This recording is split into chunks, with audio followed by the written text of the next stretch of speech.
هاد القضيه ديال هاد السي يتباها الوفاه ديالو مدبره، جاتني شويه مرتبكه. عرفتي علاش؟ اولا لانه التران كيتسمع الصوت ديالو على بعد كبير، ياك متفق معايا اخويا؟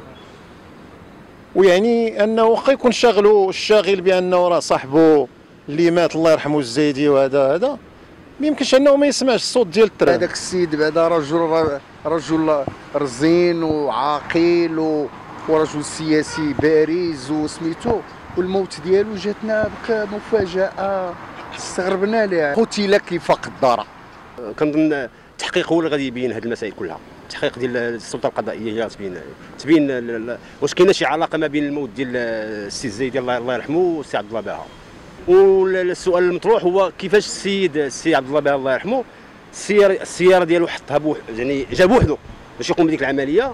هذا هو السؤال المطروح، يعني جا بوحدو باش يقوم بواحد العمل رسمي.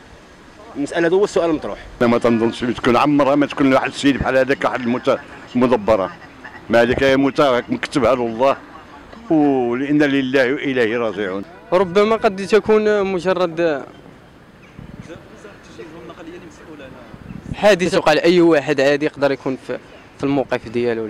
ما كنظنش غادي يكون هذا الشيء. هذا السيد كان قدره مكتوب، ولا حول ولا قوة إلا بالله. ملي سمعنا الخبر تألمنا بزاف، وبقينا كنتسائلوا كيفاش واحد الراجل عنده وزن كبير ويمشي لسكات الماشينه. ما نعرف.